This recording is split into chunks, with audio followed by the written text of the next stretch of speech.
Assalamualaikum warahmatullahi wabarakatuh. Balik lagi di channel gua. Welcome to my channel Jalki Story, dimana kita bakal membahas hal-hal konspirasi, hal-hal yang penuh ketidakpastian dan di luar akal sehat manusia.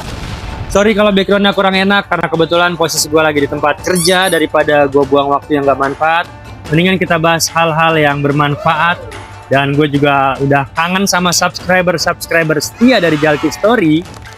Oke, kali ini gue bakal bahas tentang kasus Setiabudi 13 atau Pesona 13, di mana ditemukannya sebuah jasad pria yang tidak teridentifikasi dan ditemukan sudah dalam keadaan meninggal termutilasi, dipisahkan anggota tubuhnya tuh jadi dua bagian di dua kardus yang berbeda, di mana kardus yang pertama berisi 13 potongan tulang dan satu kepala utuh yang gak dirusak, dan potongan tubuh lainnya diletakkan di kardus kedua berjumlah 180 potongan tubuh berupa organ dalam juga.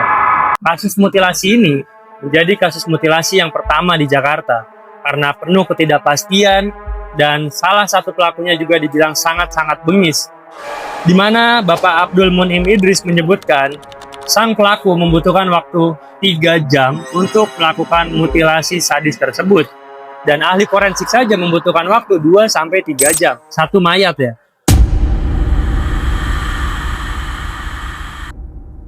Kejadian ini bermula di mana awalnya tuh 2 orang satpam yang bekerja di PT Garuda Matara Motor ya.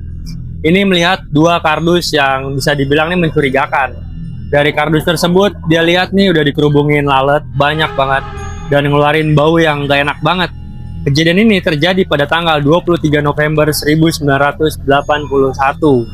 Dari security yang ngelihat kardus mencurigakan tersebut, dia deketin nih kardus, inisiatif, takutnya hal-hal yang nggak diinginkan.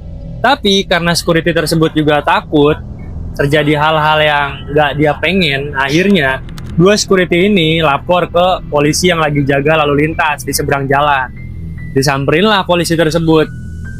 Tapi karena kondisi lalu lintas pada pagi itu sangat ramai, polisi tersebut mungkin bisa dibilang lupa ya sama yang tadi dilaporin. Dan dia lihat juga kondisi jalan tuh lagi rame banget. Akhirnya 2 security tersebut baliklah ke kantornya.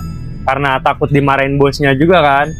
Dia balik ke kantornya, kardus itu terlupakan sampai akhirnya masuk udah siang.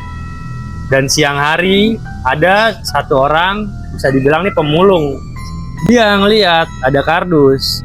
Dia lihat nih, wah lumayan kan, ada kardus nganggur nih. Dia deketin lah tuh kardus sambil pikirannya tuh mungkin di dalamnya nih ada buku, entah baju atau barang-barang yang bisa dijual dan digunakan ya sama dia. Tapi begitu dia deketin dan dia angkat kardus tersebut, kardusnya nih malah mengeluarin bau yang makin anyir bisa dibilang ya. Dia masih positif mungkin potongan daging sapi yang dibuang kan, lumayan lah kan buat orang-orang kayak gitu. Akhirnya dia geser sedikit, keduanya dia geser lagi. Dia buka kardus tersebut dan kaget. Kenapa dia bisa kaget? Karena pas dia lihat ini kepala dan potongan tulang. Dia buka kardus satu lagi, itu potongan organ dalam manusia. Sampai akhirnya dia teriak, dan orang-orang yang cukup ramai kan pada pagi itu nyamperin lah berkerumun. Dan polisi lalu lintas yang tadi nih, yang lupa karena ada 2 security laporan tadi, nyamperin lah ke situ bergegas. Dia buru-buru samperin, ada apa nih kok ada rame-rame kan di pinggiran trotoar, yang ada nanti ngeganggu lalu lintas sekitar kan. Dia samperin ke situ, dia lihat, dia percaya nggak percaya karena pada tahun 81 kan kejahatan tuh bisa dibilang apalagi mutilasi ini pertama kali terjadi, dan siapa juga sih pelaku yang tega kan.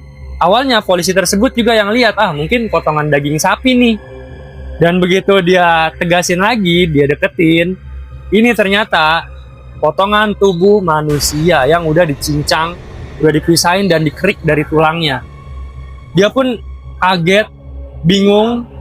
Akhirnya dia laporan ke komandannya nih, ke kantornya. Dia laporan, dan pihak kantor kepolisian pun melaporkan kejadian tersebut ke yang ahli menanganinya, yaitu ke pihak Kriminologi Universitas Indonesia. Dan dipercayalah Bapak Abdul Munim Idris untuk menangani kasus tersebut. Nggak membutuhkan waktu lama, akhirnya dia nunggu beberapa belas menit, sampailah datang dari pihak forensik untuk melakukan identifikasi. Setelah diidentifikasi di tempat di mana ditemukan jasad tersebut, ini daripada mengundang banyak kerumunan dari masyarakat sekitar kan yang lagi aktivitas, akhirnya dibawalah ke Rumah Sakit Cipto Mangunkusumo. Setelah dibawa ke Rumah Sakit RSCM, dari pihak forensik langsung bergegas nih buat nyatuin jasad yang udah terpisah, benar-benar berantakan.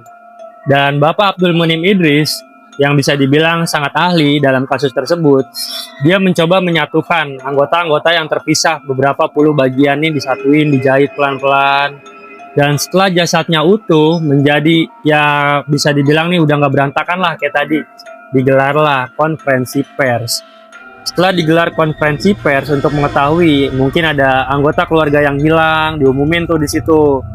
Banyaklah orang yang berdoyong-doyong datang ke Rumah Sakit Cipto Mangunkusumo. Emang banyak pada saat itu yang datang, bisa dibilang tuh ratusan orang yang kehilangan anggota keluarganya. Tapi anehnya setelah dilakukan pencocokan DNA ya atau sidik jari, ini nggak ada yang cocok, satu pun nggak ada yang cocok.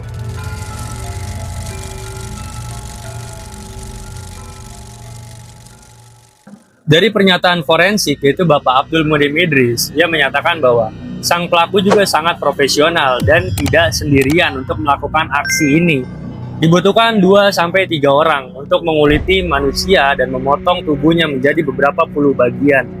Ahli forensik saja membutuhkan waktu 2-3 jam buat membedah satu jenazah nih, satu jasad. Tapi buat si pelaku yang memutilasi dari korban Setiabudi 13, cuman membutuhkan waktu 3 jam. Jadi si jasadnya tuh dikulitin benar-benar kayak kambing guling sampai habis dan dipisahin, dikerik nih daging sama tulang. Benar-benar merinding banget. Ada istilahnya kasus persona 13. Dipotong 13, tapi yang uniknya wajahnya tidak diapa-apakan. Telapak tangan masih ada, telapak kaki masih ada. Selebihnya tuh jaringan seperti kambing guling lah, saya ratusan potong. Kemudian paru, hati, dan lima masih utuh. Tapi anehnya sidik jari ada, muka ada, tapi tidak terungkap. Jadi bisa dibilang si korban tuh disiksa dulu, dia diiris-iris anggota badannya sampai dia benar-benar ngerasain sakit yang sangat luar biasa. Dia dibunuh secara perlahan nih, biar dia ngerasain rasa sakit yang benar-benar nusuk jantung, dikulitin sampai akhirnya dia kehabisan darah dan meninggal. Setelah itu baru ya dia digergaji tulangnya, terus dipisahin jadi 13 potongan. Dan dari kasus tersebut juga ini bisa dibilang nih menantang hukum ya.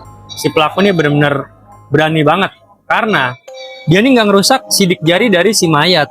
Ini benar-benar dibiarin aja utuh, dan kepalanya juga nggak dirusak, benar-benar utuh gitu. Yang dirusak tuh cuma anggota bagian selain kepala, tangan, kaki. Ini dirusak, tapi buat anggota sidik jari ini dibiarin utuh. Dan sampai sekarang 44 tahun kasus ini tuh benar-benar kasus beku. Tapi benar-benar kasus ini tuh penuh tanda tanya. Kok bisa orang yang sidik jarinya nih utuh meninggal dalam keadaan yang bisa dibilang adalah sidik jarinya, kok nggak ketahuan sih keluarganya siapa, terus sanak saudaranya di mana. Ini nggak ada kejelasan sama sekali.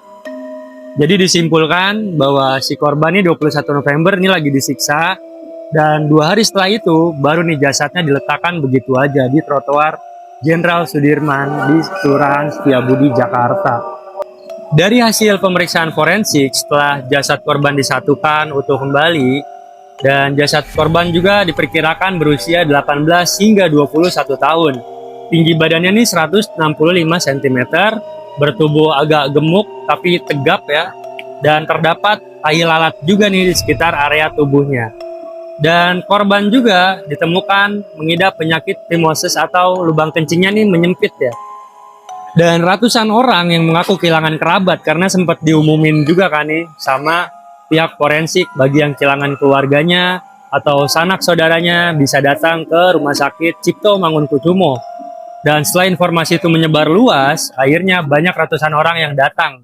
Selama identifikasi berlangsung tuh, banyak yang ngaku saudaranya, keluarganya, tapi setelah dicocokin dengan DNA korban, satu pun gak ada yang cocok dengan korban mutilasi tersebut. Karena dari banyaknya korban yang mencoba dicocokkan DNA-nya tapi nggak ada satupun yang cocok, akhirnya kasus ini resmi ditutup pada tanggal 27 November 1981. Dan dari korban mutilasi tersebut akhirnya dikebumikan atau dimakamkan di TPU Tegal Alur Kalideres. Sampai saat ini di tahun 2025, kasus ini nih belum ada yang bisa memecahkan siapa pelakunya, siapa korban yang dimutilasi tersebut. Pesan-pesan yang bisa kita ambil mungkin ya dari kasus Setiabudi 13. Kalau opini gue nih, kalau kalian punya masalah atau konflik di luar, udahlah, minta maaf, berdamai aja lah, berdamai ya gak, ngalah aja. Walaupun kalian nih ngerasa jago atau ngerasa hebat. Jadi ngeri men, sumpah di jalan tuh ngeri. Karena di atas langit masih ada langit. Oke, mungkin segitu dulu pesan dari gue. Nanti balik lagi, jangan lupa nyalain lonceng dan subscribe kalau yang belum subscribe, tonton sampai habis. Support terus channel ini agar menjadi channel yang besar. Tanpa kalian, channel ini nggak bakal jadi channel yang besar. Terima kasih udah menonton full sampai habis. See you, welcome to Jalki Story.